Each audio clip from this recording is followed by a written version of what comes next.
सदगुरुदेव महाराज की जय। आगे समझाते हैं कि अगर आपने गुरु नहीं धारण किया तो हीरे जैसी सुंदर काया, हीरे से तुलना किया इस जिंदगी को, लेकिन जिसने और ज्यादा समझा उसने अनमोल बताया। हीरा तो फिर भी मोल के अंतर्गत आता है। हीरा है तो भी बताने वाला बता देगा इतने का है, 1 करोड़ का है, 50 लाख का है हीरा, लेकिन जिंदगी कितने की है कोई आज तक बता नहीं सकता। और इतनी बड़ी जिंदगी को अब जिसके लिए देवता तरसे, विचार कीजिए कितनी कीमती होगी कि नहीं? हाँ, अनमोल है। देवता तरसते हैं, पाते नहीं है, चाहते हैं लेकिन उन्हें मिलता नहीं। जब आप इसकी कीमत नहीं समझोगे, 84 लाख योनि में चले जाओगे, फिर आप मानोगे कि नर तन सम नहीं कौन्यू देही और जीव चराचर जाचत जेही। चर और अचर, जड़ और चेतन, 2 प्रकार के जीव हैं इस दुनिया में, जिन्हें 84 लाख योनि में बांटा गया है। वो दोनों प्रकार के जीव मनुष्य जिंदगी के लिए रोज प्रार्थना करते हैं भगवान से कि प्रभु मुझे मनुष्य की जिंदगी दे। अगर इस दुनिया में मनुष्य को इस दुनिया से हटा लिया जाए तो ये दुनिया वीरान नजर आएगी। भालू शेर चीते भले रहें, मनुष्य न रहे, दुनिया की शोभा रहेगी, खत्म हो जाएगी। मनुष्य से ही दुनिया की शोभा है और गुरु ज्ञान से इस जीवन की शोभा है। अनमोल जिंदगी पाकर उस अनमोल मालिक को हृदय में नहीं बसाया,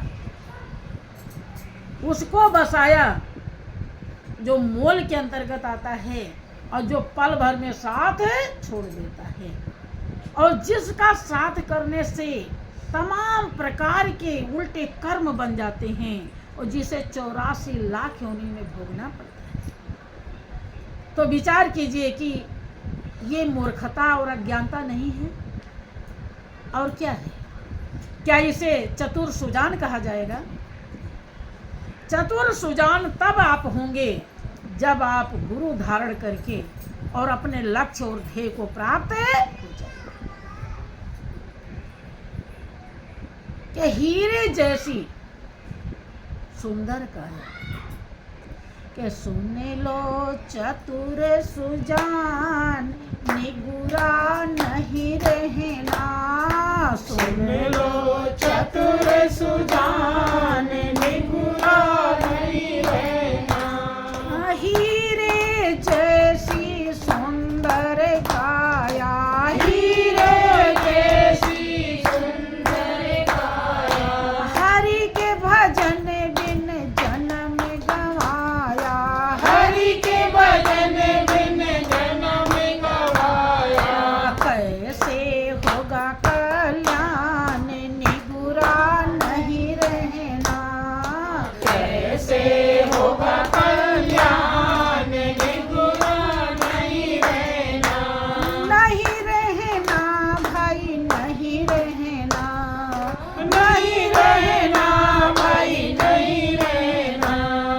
सुन लो चतुर सुजान निगुरा नहीं रहना। सुन लो चतुर सुजान निगुरा नहीं रहना। कहते हैं कि हीरे से तुलना इसलिए किया क्योंकि हीरा एक ऐसी धातु है जो सबसे ज्यादा कीमती है।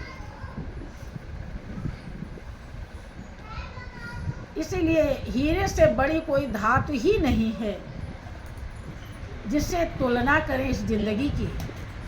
सुंदर काया सुंदर इसलिए है कि जो सबसे ज्यादा सुंदर है इस सुंदर काया से उसे हम प्राप्त कर सकते हैं। सत्यम शिवम सुंदरम, उसी के कारण सुंदरता बनी है। सत्य है तो वही है, कल्याणकारी है तो वही है, सुंदर है तो वही है। वो सत्य, वो सुंदर आपके रोम रोम में रम रहा है, तब आप सुंदर लग रहे हैं। और जैसे उसका कनेक्शन कट जाए तो कोई छूना भी पसंद नहीं करता, और सुंदर लगने की तो बात ही छोड़ दीजिए। कोई पास नहीं बैठेगा, बैठ गया तो बिना नहाए नहीं रहेगा। आप विचार कीजिए कि वो कितना सुंदर है। जिसको हम सुंदर कहते हैं, सोना चांदी को सुंदर कहते हैं, घर परिवार को सुंदर कहते हैं, दुनिया को सुंदर कहते हैं, लेकिन ये सुंदर नहीं है। जिसके कारण ये सुंदर बने हैं वो सुंदर है। वही जिसके अंदर से निकल जाता है वो पूरा अच्छा सुंदर हो जाता है। तुरंत ही उसका नाम भी बदल जाता है। लोग कहते हैं मुर्दा जा रहा है, और अपवित्र हो जाते हैं आप तुरंत, क्योंकि जो पवित्र था वो निकल गया। और उस पवित्र को गुरु ज्ञान से जाना जाता है। अगर गुरु ज्ञान से आपने जान लिया तो आप चतुर और सुजान दोनों हैं, और नहीं जाना तो आप न चतुर हैं और न सुजान।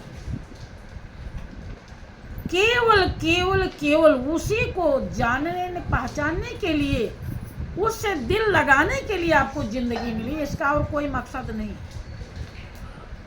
मनुष्य जिंदगी केवल दुनिया के रोग भोग के लिए नहीं, मौज मस्ती के लिए नहीं, बल्कि जिसने सब मौज मस्ती दिया है उसको पाने के लिए, उससे दिल लगाने के लिए मिला। ठीक है, उससे दिल लगा लिया तो फिर कुछ भी बाकी नहीं रह जाता है।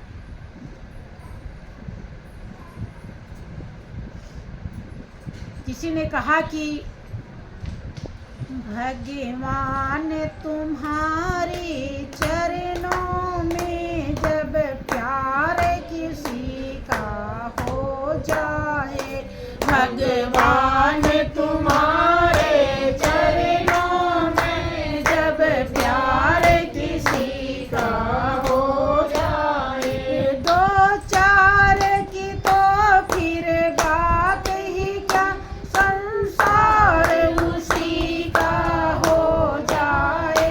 दो चार की तो फिर बात ही क्या, संसार उसी का हो जाए। हाँ, जब उससे प्रेम कर लेते हैं तो भाइयों बहनों, वही सब जगह मौजूद है, सब के अंदर वही विराजमान है, तो कोई भी पराया दिखता नहीं है, सभी अपने दिखते हैं। और जब तक उसे हम पहचानते नहीं तब तक मेरा और तेरा लगा रहता है। ये मेरा और वो तेरा, और ना तो मेरा है कुछ और ना तेरा है कुछ।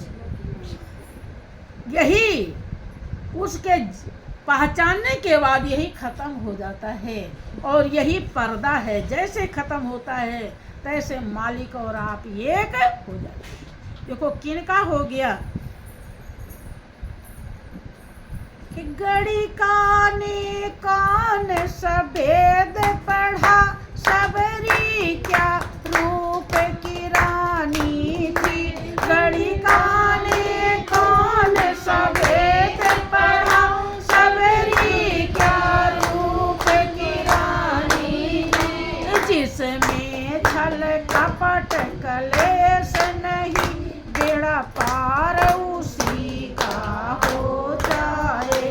जिसमें छल कपट कलेश नहीं, बेड़ा पार उसी का हो जाए। भगवान तुम्हारे चरणों में जब प्यार किसी का हो जाए। यही दुखदाई है। मेरे और तेरे के कारण हम हमेशा टेंशन में रहते हैं। घर में भी देवरानी जेठानी रहती है तो भी मेरा तेरा, उसका तो ज़्यादा बढ़ रहा है। उसका बेटा पढ़ के LLB कर लिया, मेरा तो कुछ नहीं कर पा रहा, मजदूरी करता है। अब बिना मतलब का, अरे टेंशन करोगी तो क्या वो मजदूर से कलेक्टर बन जाएगा? जब बनेगा नहीं तो चिंता करने की क्या जरूरत है? जब वो जो जेठानी का है वो ना आपके साथ आया है न जाएगा, तो आप वाला जाएगा आएगा, तो दोनों एक ही बराबर तो हैं। क्या है, क्या फर्क है बताओ? पर खाली मोह के कारण उसे आप कहते हो मेरा है। अगर दिल लगाओ उससे भी, जेठानी वाले से भी, तो जो काम आपका नहीं किया वही कर देगा वो, समझ रहे हैं? हाँ, खाली दिल लगा के तो दिल लगा लो एक किसी पराये से जिसको पहचानती नहीं हो, खाली सच्चे दिल से उसे भगवान के निमित्त समझो, वो काम करेगा जो किसी ने नहीं किया। सब के अंदर वही वो करवाता है जो बैठा है, दूसरा कोई नहीं करवाता। गणिका वेश्या बताई जाती है। जब उसे लगा कि मेरा धंधा ठीक नहीं है, यह जीवन मालिक को अपना बनाने के लिए मिला है, और जिसको मैं अपना बना रही हूँ कोई मेरा नहीं है, और ये बहुत बड़ा दुष्कर्म हो रहा है, तो मुझे सत्कर्म, सच्चा कर्म जो सत्यता से भरा हो, जो सत्य हो, जो पावन हो, मुझे वो कर्म करना है। और वो जब मालिक से दिल लगाती है तो देखो सबरी के साथ उसका नाम आता है, मीरा के साथ उसका नाम आता है, विमान आता है उसके लिए। आए हैं सो जाएंगे राजा रंग फकीर, और एक सिंहासन चढ़ चला एक बधाई। छल कपट कलेश खत्म हो गया। जैसे आप प्रभु को अपना समझोगी, कपट खत्म हो जाएगा। किसी के प्रति आप दुर्व्यवहार नहीं करोगी, क्योंकि आप देखोगी इसके अंदर भी वही जो मेरे अंदर है, वही इसके अंदर। कभी आप कपट नहीं करोगे, धोखा नहीं दोगी, और जैसे ऐसे करना सीख लिया तो समझो कि प्रभुमय हो गया। तो बोलिए प्रेम से श्री सच्चिदानंद भगवान।